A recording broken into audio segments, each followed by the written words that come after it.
Bonjour les amis, je suis ravi de vous retrouver pour ce nouvel épisode de podcast. Après avoir discuté avec de nombreux organisateurs de courses de la région, le moment était venu d'aller tendre mon micro au patron du sport cantonal, le conseiller d'État fribourgeois Romain Collot. Est-ce qu'il existe une culture du sport en Suisse romande ou dans le canton de Fribourg? Question pas évidente.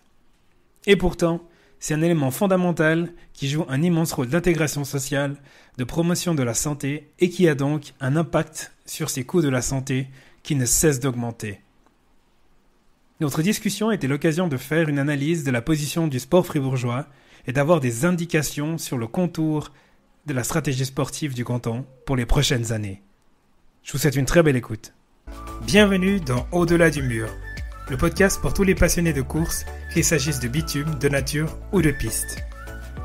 Que vous soyez débutant ou coureur aguerri, nous explorons ensemble la préparation physique et mentale, la nutrition et la santé pour vous aider à atteindre vos objectifs.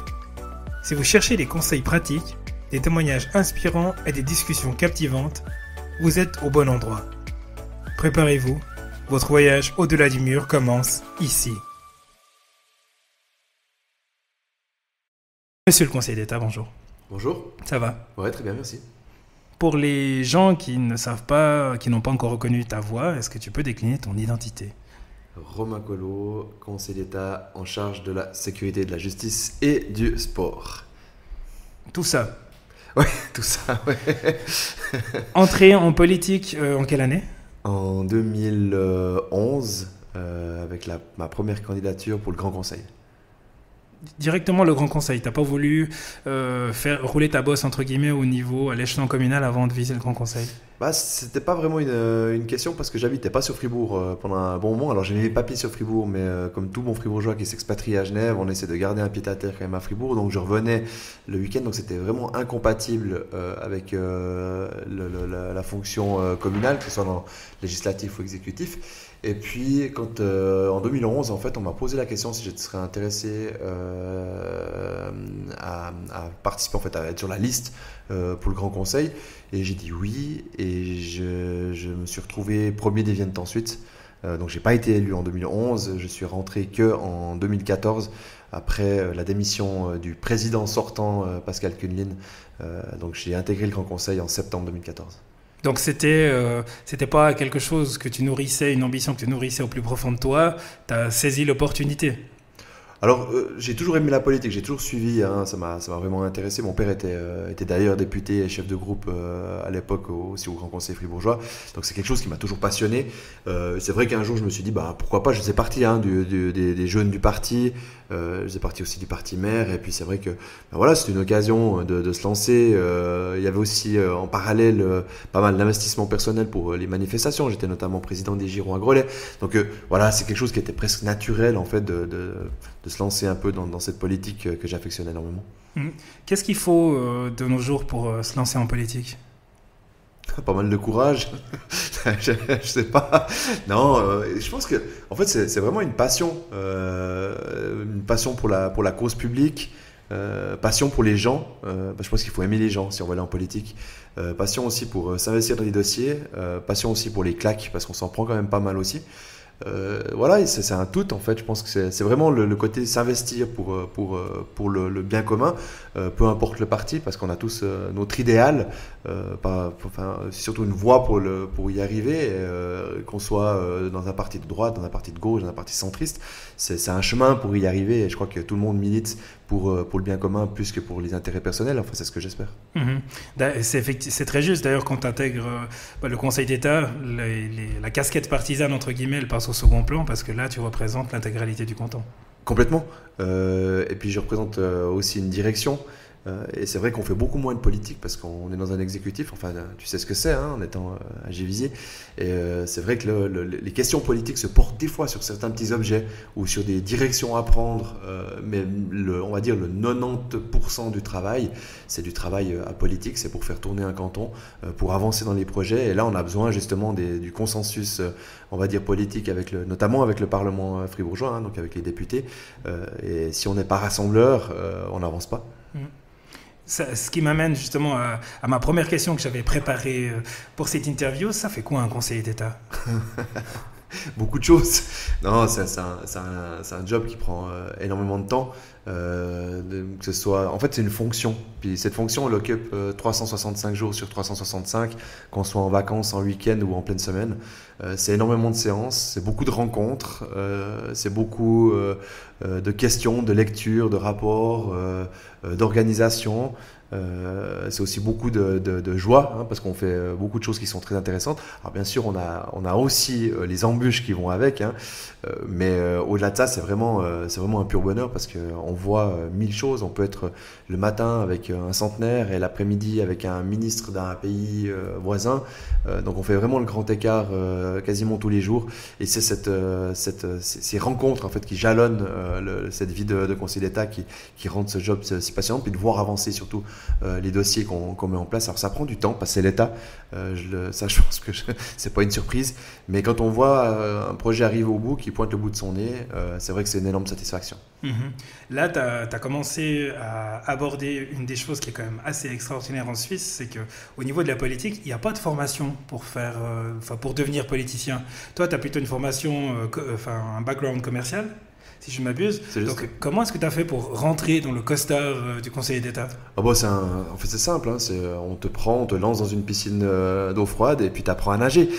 Non, en fait, il y a le meilleur apprentissage, à mon sens, hein, c'est pas quelque chose qui est forcément vrai pour tout le monde, mais le Grand Conseil est vraiment un bon apprentissage dans cette vie politique, de connaître les rouages du Grand Conseil, de savoir comment ça fonctionne, c'est quelque chose de très important. Après, je pense qu'avoir une petite expérience dans le management aide aussi, parce qu'on se retrouve à la tête, la DSJS, c'est quasiment 2000 personnes.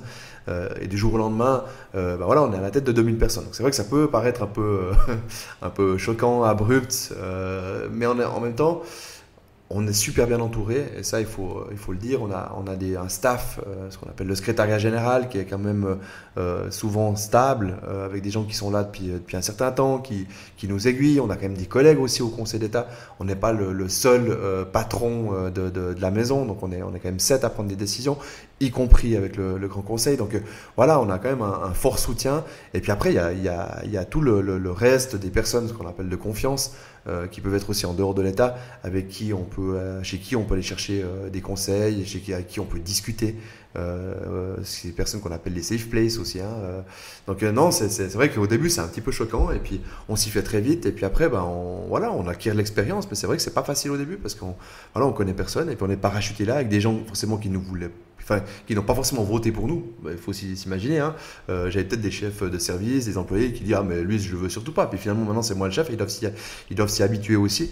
Alors le but c'est pas non plus de révolutionner le palais, mais d'implémenter une certaine manière de travailler, et je crois que ça se passe bien. Enfin, j'ai l'impression qu'en tout cas à DSJS pour l'instant ça se passe pas trop mal.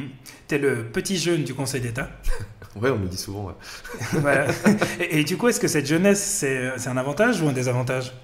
Non, j'ai envie de dire c'est un avantage comme un désavantage. Je pense qu'il faut jouer un peu plus des coudes pour faire sa place, mais c'est aussi un énorme avantage parce qu'on a une énergie peut-être qui est différente qu'une personne qui est là depuis 10 ans, 12 ans, ou plus 15, ça marche plus parce qu'on doit partir après 15 ans, mais ouais. Mais on a cette énergie, je pense. On amène aussi une vision un peu différente, parce que voilà, on fait partie d'une génération qui a vécu d'autres choses, une génération. Moi, j'ai travaillé aussi à Genève, j'ai travaillé un peu à l'étranger. Donc voilà, c'est des visions qui sont un peu différentes. On a aussi tout le futur. Non, c'est vrai que j'ai plus tellement le futur. À 40 ans, on commence gentiment à arriver aussi dans les vieux. Hein, parce quelques belles années quand même. Mais on est toujours le vieux de quelqu'un. Et c'est fou parce que quand tu as 20 ans, une personne de 40 ans, elle est vieille. Et moi, j'ai ma petite sœur qui a 22 ans. Pour elle, je suis un vieux. Donc, en fait, il n'y a pas de vieux, il n'y a pas de jeune, c'est surtout, je pense, une mentalité. Mais c'est vrai que l'énergie de quelqu'un de 40 ans est peut-être supérieure à quelqu'un qui arrive en fin de carrière, c'est naturel. Hein. Quoique, il y a des gens de 65 ans que je trouve qui ont une énergie qui est folle. Mais voilà, on est animé par cette passion. Et puis, moi, ce qui me motive aussi, c'est que j'aurai une deuxième vie, en fait. C'est que je ne vais pas finir ma vie comme conseiller d'État. Donc, c'est challenging aussi, de dire, voilà, moi, maximum 52 ans, j'ai terminé, je fais autre chose. Donc, voilà, je sais que c'est un passage dans ma vie, puis on verra bien ce qui se passera après. C'est très entraînant, effectivement. Bon, l'avantage, c'est que tu as la sécurité de l'emploi jusqu'à tes 52 ans. Donc ouais, j'ai un CDD de 5 ans. Hein. Oui, effectivement. C'est un CDD de 5 ans. Il ne faut pas trop faire de bêtises pour se faire réélire. C'est très juste. Exactement. C'est très, très juste. Et au niveau du programme de législature, donc la législature 2022-2026, c'est quoi la patte de Romain Collot? La patte de Romain Collot, le plan de législature, enfin le programme de législature, c'est un travail, c'est un consensus en fait entre tous les conseillers d'État avec les thèmes phares qui doivent ressortir de cette législature, ce qu'on veut mettre en place. Tout ne doit pas être réalisé, je pense qu'il faut en être conscient. Il ne faut pas prendre ça comme justement la Bible de la législature 21-26, mais plutôt comme les souhaits du Conseil d'État. Après, il y a des contraintes financières et d'autres contraintes qui peuvent arriver en cours de route. Toujours est-il que je pense qu'une des pattes de la direction de la DGS, c'est d'avoir inscrit le sport dans le programme de législature, notamment avec ce centre de sport et santé auquel je tiens très fort. Et qui, j'espère, verra le jour. Alors, ce ne sera pas durant cette législature, justement, parce que le problème, c'est que ça prend du temps. Il faut un bâtiment, il faut développer le projet. Mais par contre, il est là. Et ça, c'est intéressant parce qu'il fait partie des priorités. Du coup, quand on parle de la piscine 50 mètres à Fribourg, avec notamment la ville de Fribourg, il y a des choses qui avancent et le centre de sport et santé fait partie de ce programme de la piscine 50 mètres, d'où l'intérêt du canton aussi pour ce projet de la ville de Fribourg auquel on participe depuis maintenant un certain temps.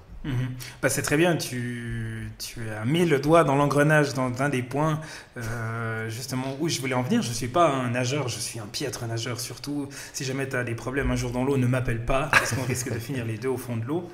J'ai demandé à un ami, un assistant, parce que moi aussi j'ai un assistant qui s'appelle ChatGPT, pour situer les cantons en Suisse, le ratio population et nombre de piscines.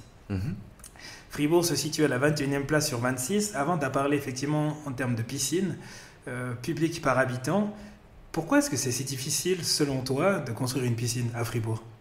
C'est pas difficile de construire une piscine à Fribourg. En fait, depuis un certain temps, le canton a mis en place un plan piscine, ça s'appelle l'OP Piscine, où on subventionne des piscines à hauteur de quelques millions si c'est des piscines 25 mètres ou jusqu'à 15 si c'est une piscine 50, donc d'envergure cantonale. Une seule cantonale, évidemment 50 mètres, parce que ça ne fait pas de sens d'en avoir dans chaque ville. Au-delà de ça, c'est vrai qu'on avait du retard.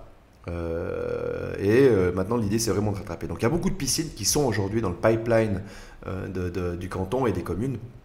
On peut parler de Romont a été réalisé, il y a Châtel-Saint-Denis, il y a Plan-Fayon, il y a Estavayer, il y a Marly qui a été réalisé, il parlait de Givisier, mais qui prendrait plutôt place dans celle de Fribourg. Voilà, donc il y a tout vraiment aujourd'hui un écosystème qui est en train de se mettre en place avec ces piscines pour justement combler ce manque crasse de lignes d'eau dans le canton. Mais il y en a une qui manque clairement, c'est selon, parce qu'il y a l'aspect scolaire, donc l'apprentissage de la nage, et il y a l'aspect sport pur, où là on cherche plutôt à avoir justement ce bassin de 50 mètres. La problématique du bassin de 50 mètres, c'est que c'est des coûts qui sont relativement grands et c'est difficile de mélanger la formation, on va dire, de la nage, ainsi que justement cet aspect compétition, parce que les bassins de 50 mètres ne sont pas adaptés à l'apprentissage. Donc on doit trouver des solutions intermédiaires. Donc est-ce qu'on fait des bassins de 50 mètres avec moins de lignes, mais avec des ponts roulants? Donc voilà, c'est tout un peu l'aspect difficile pour justement ce bassin de 50 mètres que les Fribourgeois attendent, ou du moins les nageurs attendent. Et j'en suis tout à fait conscient, et on y travaille justement avec la ville de Fribourg et les communes avoisinantes pour y arriver. Et on espère que ce soit le cas justement dans les prochaines années, que le projet sorte vraiment de terre. Bon, tu as bien remarqué que du coup l'eau c'est absolument pas mon cheval de bataille, c'est plutôt la course à pied, la terre ferme, les choses en dur, le sol qui ne se dérobe pas sous tes pieds. Tu as esquissé en tout cas le contour d'un centre cantonal de sport. Ouais. Est-ce que tu peux nous en dire un peu plus? Un centre de sport et santé, attention.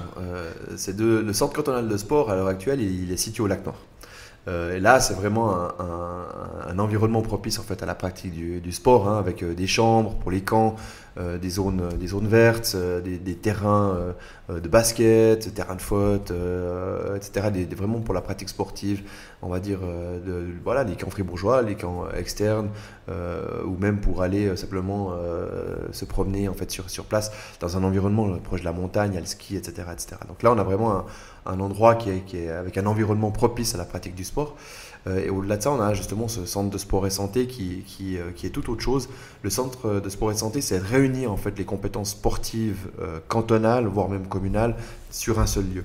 Et c'est vrai que quand on parle de la piscine 50 mètres qui devrait être sur les abattoirs, qui est un projet de la ville, je tiens à préciser, hein, la piscine 50 mètres, auquel on participerait par justement la subvention. Mais nous, l'idée, c'est de participer avec des aspects constructifs à côté pour justement avoir des salles de classe, avoir de la médecine. Alors après, à voir, est-ce que c'est la ville qui va louer des cabinets à des médecins ou si c'est nous qui allons arriver avec des programmes, de lier aussi l'université, parce qu'à côté on a le stade universitaire, dont j'imagine qu'on parlera un peu plus tard, il y a la patinoire, il y a la halle de basket, donc tout, en fait, les aspects sportifs sont réunis sur 500 mètres de diamètre, en quelque sorte, ou un peu plus quand même, mais finalement, c'est un plateau sportif qui est complet. Et cette piscine 50 mètres, plus, on va dire, des salles de classe, plus le service du sport de la ville de Fribourg, plus, de la ville du canton, pardon, la ville de Fribourg, ils sont à côté de la halle de basket, plus encore, nous, on aimerait faire, dans l'idéal, je dis bien, une halle triple sur la piscine, pour venir compléter encore l'aspect, justement, on va dire, de la pratique sportive. Il y a aussi des idées qui sont liées à un hôtel Basseuil pour les équipes qui viendraient s'entraîner, faire des camps. Donc voilà, l'idée c'est vraiment d'avoir un microcosme sportif sur le plateau d'Agy et que ce soit dédié à ça. Et je pense que là, la médecine, l'université, le sport, éventuellement des musées liés au sport, des conférences, etc., ce serait vraiment l'idéal. Donc c'est un peu le but de ce centre de sport et santé qui serait basé sur le plateau d'Agy. Bah, ça répond un peu à une des interrogations et un des objectifs justement que je m'étais fixé en venant ici, c'était d'avoir des idées un peu plus claires justement sur le constat qui est fait en termes de politique en faveur du sport dans le canton, parce qu'on a quand même l'impression effectivement qu'il y a tout qui est un peu fragmenté. On a l'impression que chacun essaie de tirer la corde de son côté, mais qu'il manquerait un projet fédérateur pour l'ensemble du canton pour dire bah, à partir de maintenant c'est ça la vision, on va faire ça. Donc ce centre-là, qui devrait voir le jour, je t'apporte tout mon soutien, tous mes kudos pour qu'il puisse justement voir le lieu le plus rapidement possible. Alors j'ai bien compris que justement il était à destination des élèves et des clubs, mais qu'en est-il pour la population en général ? Non, le centre de sport et santé, il n'est pas à destination que pour les élèves et les clubs. Il y aura des choses pour améliorer le quotidien, en fait, effectivement, des élèves. C'est un peu l'idée. Et bien sûr, des clubs qui veulent venir faire des camps d'entraînement. Mais après, la piscine, le stade, etc., seront ouverts à tout le monde.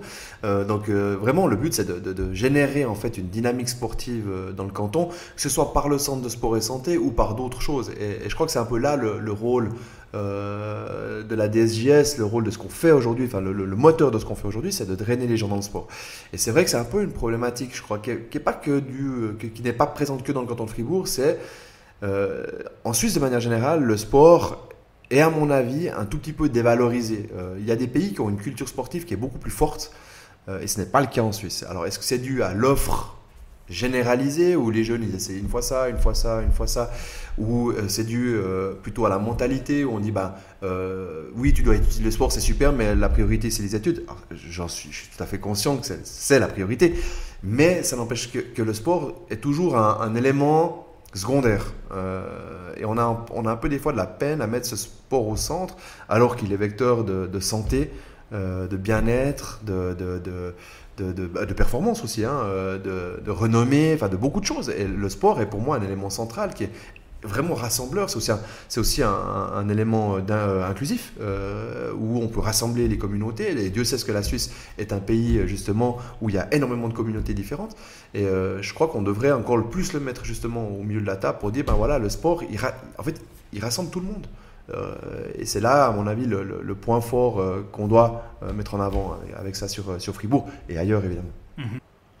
Ça m'intéresse beaucoup ce que tu dis justement en termes de transversalité au niveau du sport, parce qu'effectivement, le sport, c'est pas uniquement un dicaster, c'est pas quelque chose qui t'appartient à toi uniquement dans ton dicaster. Donc, au niveau du Conseil d'État, comment est-ce que vous vous y prenez pour faire en sorte que le sport soit une composante à tous les niveaux ? Je m'explique. Quelqu'un qui fait du sport, statistiquement, même si c'est prouvé scientifiquement, sera en meilleure santé physique. Aura moins recours justement aux médecins, aura moins recours aux médicaments. Quelqu'un qui fera du sport, même si on dit que la course à pied c'est un sport individuel, va rencontrer des personnes, donc il y a aussi un impact social. Donc comment est-ce qu'au niveau du Conseil d'État, et sur quelle ligne est-ce que je vais trouver 20% de sport dans chaque décaster au niveau du plan financier? Non, alors il n'y a pas le sport qui est inscrit de manière transversale au niveau de l'État. Bien sûr, ce serait extraordinaire. Mais au-delà de ça, c'est vrai qu'on a toujours cette problématique budgétaire qui est présente et qui pèse sur tout le monde et à tous les niveaux. Que ce soit la personne qui est Sylvie Bonvin-Sansonance, qui est en charge de la culture, pourrait dire la même chose avec la culture. Par contre, c'est clair que quand on parle de sport, tous les conseillers d'État sont intéressés par ça. Et d'ailleurs, je tiens aussi encore à remercier mes collègues de Mière et Bonvin qui ont fait un effort en faveur du sport pour que justement la répartition au niveau de la Loro change un peu et le sport obtiendra dès l'année prochaine un peu plus d'argent, ce qui nous permettra de soutenir un peu plus de projets internes ou externes par rapport à justement la promotion du sport. Donc ils font aussi un effort par rapport à ça. C'est un travail de sape, parce que c'est vrai que c'est souvent remis en question cette répartition de la loterie romande. Mais voilà, ils sont conscients aussi, et notamment du côté de la santé, du département de la santé, que le sport est un vecteur gigantesque pour réduire les coûts de la santé. Et c'est aussi pour ça que l'HFR et notamment aussi l'université, l'HFR est au département de la santé et l'université auprès de Madame Sylvie Bonvin-Sansonance, veulent participer aussi à ce centre de sport et santé, parce qu'il y a un intérêt à lier la médecine sportive, à lier l'HFR par les soins justement à ce développement du pôle sportif. Et je crois que c'est intéressant aussi d'avoir des personnes qui sont des pros dans le sport au niveau de la médecine, parce que ça se complexifie énormément. Il y a des blessures qui sont uniquement liées au sport et puis qui doivent être traitées par des médecins sportifs qui ont eux la vision sur la meilleure méthode de réhabilitation, si on peut le dire comme ça, ou les traitements qui sont appropriés selon ce qu'on fait, aussi les conseils qui vont avec. Tu fais décidément tout le travail à ma place. Tu es un super orienteur en tout cas d'intervention. Et effectivement... Ça c'est mon métier de politicien, donc les gens là où je veux aller. C'est première législature, mon Dieu, tu vas être diabolique à la 3e, que je te souhaite. Tu parlais justement de la loterie romande où il y aura des moyens supplémentaires qui vont être mis à disposition. Dans ma petite carrière de youtubeur, j'ai eu l'occasion justement de côtoyer un certain nombre d'organisateurs d'événements, et puis j'ai pris le temps de consulter le rapport de la Loro, et j'ai failli m'évanouir quand j'ai vu le nombre d'associations et d'événements qui sont sponsorisés. Sans vouloir être méchant et de vouloir jouer le jeu de dire moi je suis plus balèze qu'eux, eux ils méritent moins, est-ce qu'il n'y a pas trop d'événements ou de clubs qui sont sponsorisés? Alors il n'y a pas de clubs qui sont sponsorisés. La Loro sponsorise, ou c'est même pas du sponsoring, contribue à la réalisation soit de manifestations, soit de projets, on va dire ad hoc, ou alors d'infrastructures. Et il n'y a jamais assez d'infrastructures sportives, il n'y a jamais assez de projets sportifs, et il n'y a jamais assez de manifestations sportives. Tu as raison. Merci. Tu as totalement raison. Et la partie dont tu as parlé justement, ce fameux centre de sport, où moi j'ai fait l'amalgame, parce que pour moi c'était le centre qui était au Lac Noir. Quand tu m'as parlé justement de la partie centre de sport avec compétences médecine, je me suis dit, attends, je suis perdu, il me parle d'autre chose. Mais le fait d'avoir justement un projet phare qui fédère l'intégralité du canton, ça permettra aussi peut-être de davantage créer des grosses boules, en tout cas, de gens qui vont se mettre ensemble et d'associations qui vont se mettre ensemble. Parce qu'effectivement, il y a quand même beaucoup de choses qui se passent. Alors, il y a énormément de choses qui se passent, beaucoup de choses qui ne se voient pas, effectivement, parce que le sport, en fait, il va dans tous les sens. Il va du scolaire à l'après-scolaire, aux seniors, aux actifs, aux infrastructures. Enfin, il y a énormément de choses qui se passent au niveau sportif, mais c'est vrai que tout n'est pas visible. La seule chose qui est visible, c'est souvent le hockey avec Gauthieron, avec les manifestations qu'on fait qui ont une certaine ampleur, mais c'est vrai que le travail de fond ne se voit pas au quotidien. Au-delà de ça, maintenant je sais plus ce que je veux dire. Oui, le centre de sport et santé qui est censé être un peu le projet phare au niveau sportif, en tout cas pour cette législature ou les prochaines législatures, hein, vu que ça prend du temps. Moi je le vois plutôt comme en fait le cerveau de la planification sportive dans le canton. C'est vraiment ce centre névralgique où on aura le service cantonal du sport qui devrait être présent et qui donne les impulsions et qui gère le sport et qui pourra avoir accès. En fait, c'est réunir tous les partenaires sur un seul endroit.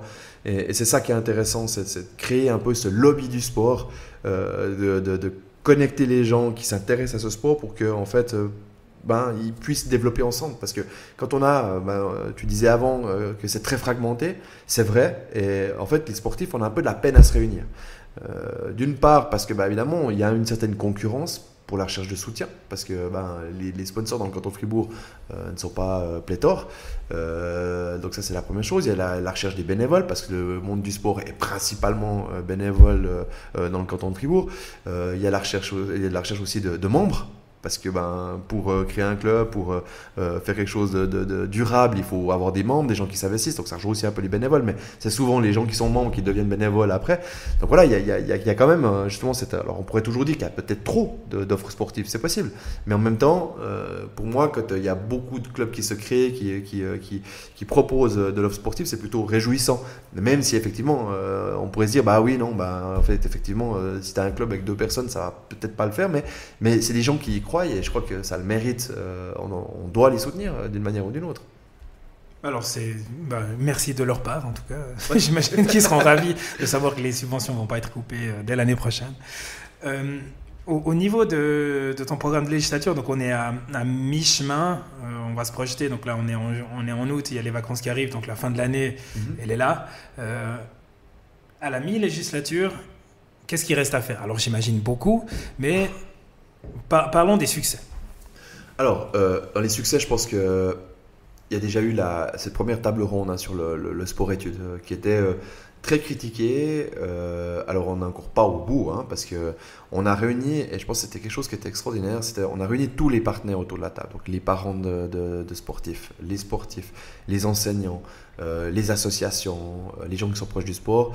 Et puis, les gens se sont rendus compte, en discutant entre eux, des contraintes des uns et des autres. Et donc, en fait, on a réussi à créer cette compréhension mutuelle, ce qui fait qu'on part sur une base qui est quand même un petit peu meilleure pour discuter.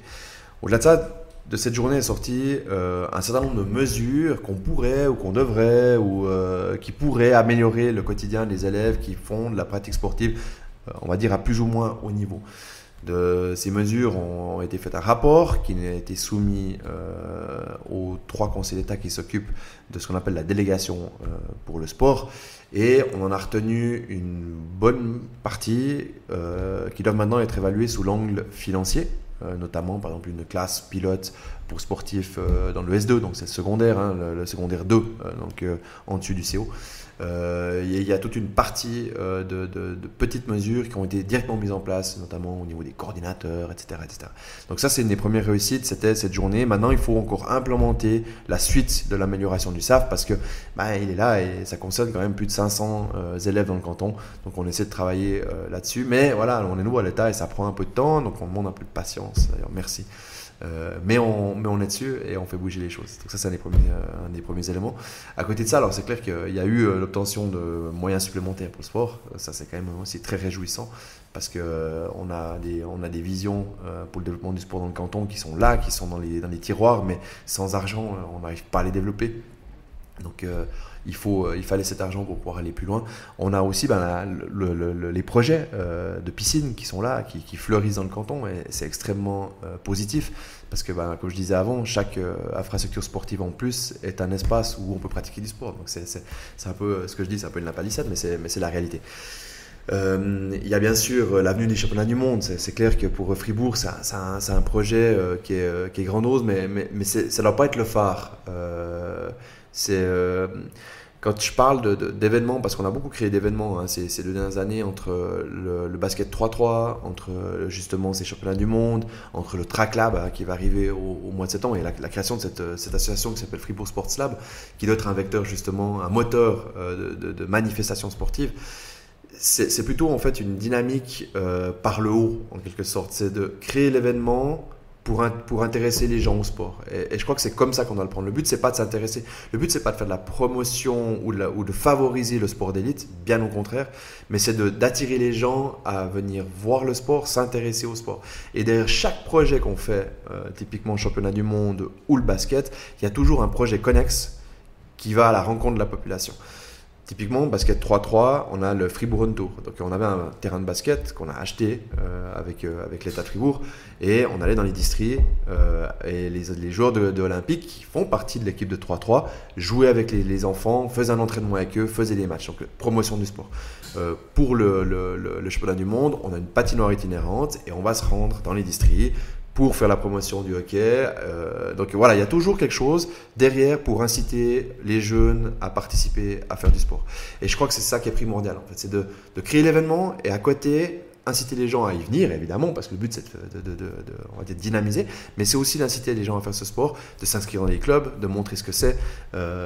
Donc voilà, il y a pas que l'événement, promotion du sport d'élite, et bien au contraire, mais il y a des idoles, évidemment, mais c'est surtout des gens qui sont capables de drainer et qui doivent montrer l'exemple, et ils le font, parce que les basketteurs de Fribourg, quand on leur a dit, on est d'accord de vous soutenir, mais vous faites Fribourg Run Tour, ils nous ont tout de suite dit, go. Donc je trouve ça beau. Magnifique. D'autres succès? Enfin, il faut qu'il y ait la parité entre les succès et la suite des chantiers. Donc, si tu as 10 succès, il faut 10 trucs difficiles. Bon, je pense que les trucs difficiles, il y en a plus, c'est plus facile à trouver. Non, des succès, bien sûr, maintenant on est sur la voie pour le centre du Lac Nord, donc c'est une bonne chose.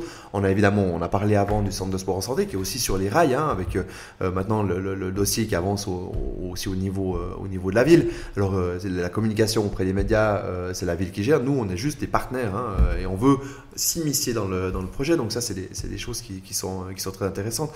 Après, évidemment, chaque fois qu'on a un centre sportif, une halle de gym qui se crée, on est heureux. On a vu Altersville qui a été ouvert il n'y a pas longtemps, donc une halle trip. On essaie aussi de faire de la promotion des halles trip parce que chaque fois c'est des halles supplémentaires. On a les clubs sportifs fribourgeois qui fonctionnent extrêmement bien. On a les sportifs fribourgeois qui brillent. Alors j'y peux pas grand chose, mais je suis toujours très fier. Faut aussi le souligner effectivement. Alors. Non mais le sport fribourgeois se porte bien. En tout cas, on va dire la tête du sport fribourgeois se porte extrêmement bien. Donc ça montre aussi que le travail qui est fait dans les clubs, les bénévoles, la formation qui est faite est excellente. Après c'est clair, nos structures en tant que telles ne sont encore pas optimales et on doit améliorer ça. Pour moi, c'est vital déjà d'avoir les infrastructures, parce que sans les infrastructures, on ne peut rien faire, on ne peut pas créer des centres, on va dire, de compétences, mais typiquement, on a le volley qui est maintenant à Fribourg, Free Spike, et pour nous, c'est déjà une sacrée réussite, ça veut dire que le système fribourgeois fonctionne. Alors, pas encore de manière comme je l'aimerais, on va dire, à terme, mais ça fonctionne, parce qu'on a des centres nationaux qui s'intéressent à Fribourg, et ça, c'est plutôt bon signe. Effectivement. Tu as commencé à parler justement des esquisses. Alors je suis ravi, malgré tout le respect que j'ai pour le hockey, j'adore aller voir des matchs de temps en temps. Je suis ravi d'apprendre justement que la Coupe du Monde de 2026, c'est pas le projet phare de tout un canton, même si le hockey, il faut pas se le cacher, je pense que c'est un des sports qui attire le plus de monde dans le canton de Fribourg, surtout après la saison dernière, les dernières saisons de Gauthieron. Il y a un certain nombre de projets justement, peut-être tu as été l'instigateur, tu as fortement soutenu, donc tu as parlé de la Coupe du Monde de hockey, alors ça c'est acté que Fribourg va la co-organiser avec Zurich. Il y a également le 3-3 basket, il y a également la compétition de 3-3, donc le fait de monter une équipe de basket. Comment est-ce que est venue l'idée, ou alors comment ça s'est passé ces événements, la conséquence, la cascade? En fait, c'est le basket 3-3, donc les Fribourgeois qui sont venus vers nous, qui ont dit, nous on veut aller au JO. On a dit, super projet, gros. mais il faudrait un peu nous soutenir. Ouais, oui. Alors, mais quel est votre projet? Oui, alors on aimerait pouvoir faire un projet JO, faire des tournois Challenger à l'étranger, etc., etc. Fribourg a fait quelques résultats au début et tout de suite la FIBA s'est intéressée et leur a posé la question s'il serait OK de regarder pour organiser un tournoi à Fribourg. Et c'est là qu'ils nous ont réapprochés en disant la FIBA nous a proposé de faire un tournoi à Fribourg. Est-ce que vous êtes OK? Puis moi j'ai dit oui, go. c'est aussi simple que ça. Puis on a dit mais par contre en parallèle de ce projet olympique qui n'a malheureusement pas abouti pour diverses raisons, mais qui ne sont pas toutes imputables, notamment à l'équipe de 3-3. On leur a dit, à côté de ça, on doit quand même faire un projet cantonal parce qu'on ne peut pas dire on va vous soutenir pour les JO sans que derrière il y ait un retour pour la population fribourgeoise, les basketteurs, etc. Donc c'était l'idée de ce Fribourg Run Tour. Et après, bien sûr, du Challenger 3-3 à Fribourg, qui est juste une manifestation incroyable, qui est dynamisante, avec plein d'animations sportives aussi à côté. Il y avait un pump track, il y avait des murs d'escalade. Donc voilà, c'était à nouveau sur la place du Fair Play à Fribourg, nouvellement inauguré. Et c'est des choses que je trouve, quand on fait bouger ces espaces sportifs, quand on amène le sport au centre de la population, ça peut être que bénéfique. Peu importe le sport duquel on parle, là en l'occurrence c'est le 3-3, c'est le plein air, il fait chaud, c'est sympa. Alors c'est malheureusement on a eu la pluie, on a pu, c'est ça aussi la beauté des infrastructures à Fribourg, c'est qu'on a pu rapatrier en très peu de temps le basket 3-3 de l'extérieur à l'intérieur de la salle, et ça s'est super bien prêté. Alors c'est moins on va dire le mode 3-3, mais il n'empêche qu'on a pu faire ce tournoi aussi grâce à cette salle qui est à côté et qui est une magnifique infrastructure. C'est vrai que le plateau de Saint-Léonard se prête quand même très fortement à la pratique sportive. En tout cas, ça incite les gens à faire quelque chose. C'est vrai que c'est vraiment magique comme endroit. Il y a également, quand on regarde au niveau de la communication, vu que je suis très présent sur les réseaux sociaux, et je vois aussi qu'il y a une histoire de track lab, de pistes en deux couleurs, etc. Il y a énormément de choses qui bougent en termes de sport au sein du canton de Fribourg. On le voit d'ailleurs, on le pressent et puis on le voit dans les médias. Mais il y a un événement qui se prépare en septembre. C'est quoi ? Vous préparez quoi ? On prépare un événement, un meeting d'athlétisme sur 1h30 en collaboration avec World Athletics, European Athletics et la Diamonds League. Donc c'est pas rien. On a réussi à s'installer entre le Athletissima et le meeting de Zurich, la Weltklasse, pour mettre au mieux ce qu'on appelle un track lab. Et l'idée, c'est pas de faire un nouveau meeting d'athlétisme, je me suis peut-être trompé avant ou avancé un peu avant. L'idée, c'est vraiment de faire en fait un pôle d'innovation sur l'athlétisme. Donc l'idée, c'est de travailler avec les partenaires, donc je les ai cités avant, les 3 grands partenaires, on va dire, de l'athlétisme à l'heure actuelle, pour faire des nouveaux modes de compétition. Typiquement, si je donne un exemple, le saut en hauteur, ce sera plus la perche, ce sera plus la barre qui va compter, c'est vraiment la hauteur. Donc il y a des caméras particulières qui vont calculer la hauteur. D'ailleurs, on peut déjà le voir sur certains événements à laquelle la personne va sauter. Il y a toujours cette suppression de la planche. Il y a aussi les départs, les faux départs qui sont maintenant où on passerait nouveau à 0. Donc c'est vraiment le coup de pistolet qui donne le départ. Il y a beaucoup de choses comme ça qui veulent être mises. Et dans le divertissement aussi. Donc c'est d'avoir un DJ, c'est d'avoir un animateur sur la piste qui va travailler. Et un des formats qui est intéressant et qu'on veut mettre en avant, c'est aussi les équipes. On va travailler avec 6 équipes de 8 athlètes. Et en fait, c'est un format très court où on essaie de ne pas avoir plusieurs compétitions en même temps, mais d'avoir une histoire en fait. C'est-à-dire que d'abord on va commencer avec le saut en longueur, la personne elle saute et après il y aura quelqu'un qui va faire son saut à la perche et on va revenir comme ça en fait à gauche et à droite avec un peu, peut-être je sais pas, il y aura peut-être des discussions aussi entre les équipes en disant un peu du challenge. Et l'idée c'est vraiment d'amener ce dynamisme qui est un petit peu différent de ce qui se fait dans l'athlétisme traditionnel. C'est pour ça qu'en fait ils sont intéressés à travailler avec nous, c'est qu'on veut développer ce genre de choses. Il y a aussi l'aspect télévisuel, donc il y aura la RTS qui va diffuser ce meeting. Mais on va aussi le faire en fait en 9/16e, pas seulement en 16/9e, pour justement pouvoir le suivre sur les réseaux sociaux. Enfin, voilà, il y a beaucoup de choses qui sont en train de se mettre en place.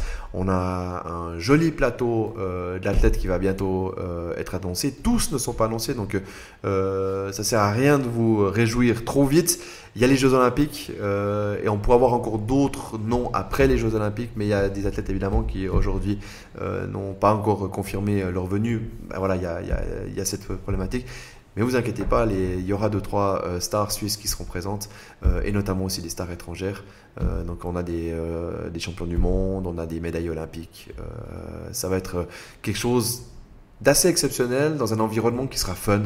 En fait, voilà, c'est le côté, ce sera vraiment un truc fun et pas sérieux comme le meeting standard, mais qui ferait une belle promotion du flambant neuf stade Saint-Léonard, stade universitaire, avec cette magnifique piste qui, je le rappelle, est en fait une piste de très très haut niveau, puisque c'est la même qui est à la Vette classée. Hein, le revêtement est extrêmement rapide, donc qui intéresse aussi les athlètes. Je confirme, c'est un stade qui est magnifique. Alors, moi, j'ai pas l'impression de courir plus vite. Mais... Ah non, tu as juste l'impression d'être nul quand tu vois les gens qui courent dessus. C'est toujours la même chose. C'est comment avoir l'impression que tu es encore moins bon. Je disais, au moins, la piste ancienne, tu avais une excuse supplémentaire. On a le lieu, il me manque la date. 1er septembre. Début de la manifestation, 15h. 1h30, 15h, 16h30. Remise des prix 17h ou 15h30, 17h, je sais plus maintenant. En gros, entre 15 et 17h. Mais pourquoi? Alors, autant je souligne justement la prise de risque de vouloir créer un événement aussi petit, aussi short, mais pourquoi faire si court? Le but, justement, c'est que ce ne soit pas une journée entière où les gens finalement se lassent. C'est de changer en fait le concept de base d'un meeting. C'est de faire un truc court, dynamique, entraînant. Les gens, ils viennent, ils repartent et ils ont vu du spectacle pendant 1h30. Comme s'ils allaient au cinéma en fait. Comme ils allaient au cinéma, comme s'ils allaient voir un match de foot. Bon, ça dépend lesquels. Il y en a ceux qui sont un peu soporifiques. Un match de hockey de play-off, un match de basket. Donc c'est court, c'est vraiment un condensé de sport et de haut niveau sans justement que les gens perdent leur journée. Et c'est un peu le concept intéressant que je trouve qui est là derrière. C'est juste merveilleux. Alors, je t'ai laissé un peu souffler quand tu as parlé justement des points positifs et des choses qui ont déjà été réalisées dans le cours de cette législature.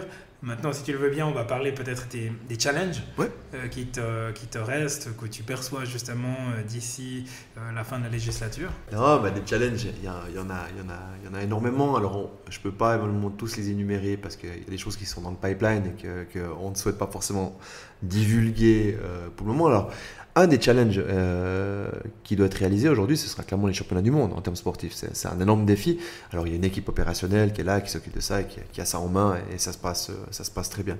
Après, il y a toujours le maintien de certaines infrastructures qui sont vouées aujourd'hui à disparaître. On va dire le renouvellement de ces infrastructures. On parle, la rénovation du collège Saint-Michel impactera la piscine de Saint-Michel, impactera les halles de gym, et un des soucis du service du sport et de la direction, c'est de maintenir ou de compenser en fait cette perte. Et d'où la piscine à nouveau 50 mètres, etc. Après, il y a le développement du sport en fait extrascolaire, si on peut l'appeler comme ça. Donc c'est entre l'école et les parents, avoir dans les communes, respectivement par région, en quelque sorte des animateurs sportifs qui pourraient justement, comme les devoirs surveillés, promouvoir la pratique du sport. Et ça, c'est un projet qu'on essaie d'implanter aussi avec le service du sport dans le canton. C'est pas si évident parce qu'évidemment, il y a l'autonomie communale. Et nous, c'est pas notre volonté de dire aux communes vous devez faire parce qu'on peut pas de façon déjà, de manière générale. Mais c'est plutôt d'inciter les communes à prendre notre projet puis à faire ce projet le leur. Et je pense que c'est extrêmement intéressant parce que c'est là où on impacte en fait ces jeunes entre justement la sortie de l'école et la rentrée à la maison, les devoirs avec les parents. Donc on peut même lier le sport et les devoirs, c'est pas un problème. Et de pouvoir justement avoir accès à ces places de sport dans les villages pour cette pratique et encourager les jeunes, au lieu d'attendre derrière l'école ou de faire autre chose, de faire du sport avec quelqu'un qui est sur place et qui peut même former les gens, que ce soit des enseignants, que ce soit des bénévoles de la commune, etc. Et ça, c'est un des gros projets. Après, il y a plein de projets qui traînent à gauche, à droite, et qui sont là et qui sont des challenges. Mais bien sûr, moi, mon rêve, c'est vraiment d'avoir le plus de personnes possible qui font du sport dans le canton. Et ça, c'est un challenge qui restera à jamais parce que la population du canton grandit. Il y a tous les jours des gens qui naissent et tous les jours des gens qui décèdent. Et j'espère tous les jours des gens qui commencent le sport. Donc, c'est vraiment d'avoir... En fait, j'ai envie que Fribourg devienne une place incontournable du sport en Suisse, de manière générale. Faire que Fribourg soit un canton sportif. Je crois qu'il l'est déjà pas mal. parce qu'on a beaucoup de trailers, on a beaucoup de manifestations de trail. Si on prend le canton de Fribourg, il y a je sais pas combien de trails, j'ai pas la proportion en termes par rapport aux autres cantons, parce qu'il y a des trails qui sont peut-être de moins grande envergure, mais il y a quand même des belles courses dans le canton de Fribourg, donc on voit que ça bouge beaucoup, et c'est ça qui est beau en fait. Donc il faut continuer comme ça, puis faire que les gens disent si je veux faire du sport, je vais à Fribourg, c'est magnifique. C'est une super vision en tout cas. Le papa que je suis, très content justement de savoir et d'entendre justement cette vision-là, parce que le point entre la fin des cours et puis le moment où les parents viennent le rechercher, etc., ça c'est une idée qui est juste extraordinaire. Oui, mais c'est toujours la question des moyens. Oui. Et justement, cet apport supplémentaire devrait permettre de faire des projets pilotes justement pour cette jonction de coordinateurs sportifs ou de sport extrascolaire en dehors justement de l'école.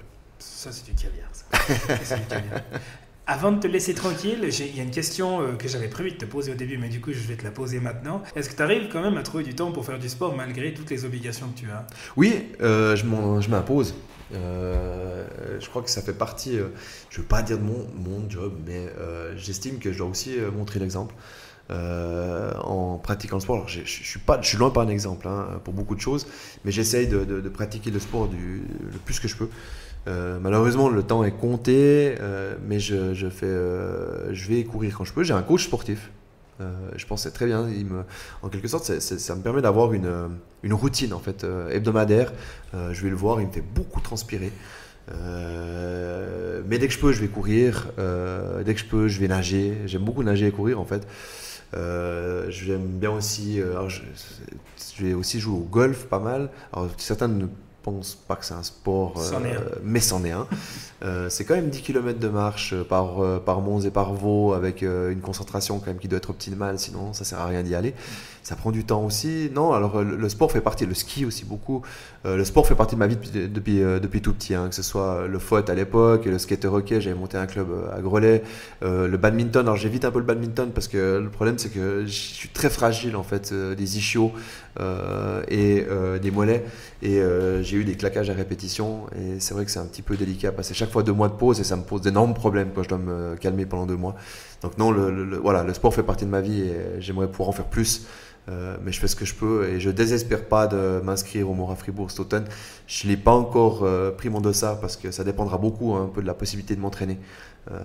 Mais si je peux le faire, je le ferai. Vu que c'est le 90e en plus. Maintenant que le mot est lancé, je vais faire un petit coup de fil. Je l'ai déjà fait.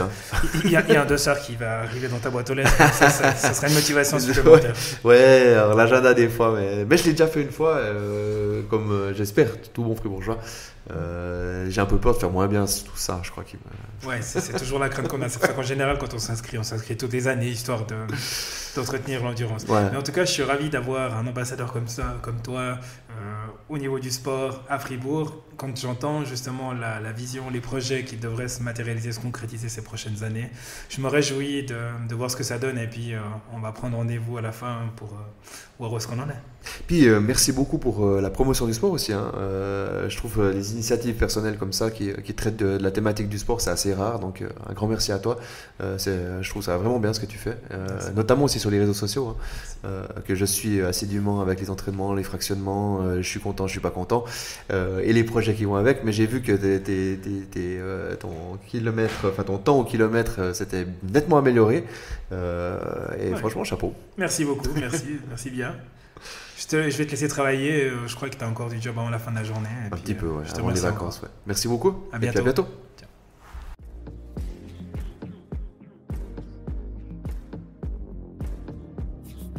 Merci d'avoir écouté cet épisode d'Au-delà du mur. Si le sujet vous a inspiré ou intrigué, n'oubliez pas de vous abonner pour ne rien manquer des prochains épisodes. Rejoignez notre communauté sur les réseaux sociaux et partagez vos réflexions avec nous. Je serai ravi d'entendre ce que vous avez pensé de cet épisode. Et si vous avez aimé, pensez à laisser un avis 5 étoiles sur votre plateforme d'écoute préférée. Ça m'aide énormément à faire grandir la communauté d'Au-delà du mur. À très bientôt pour une nouvelle exploration de l'autre côté du mur. Jusque-là, continuez à questionner, à explorer et à repousser vos limites.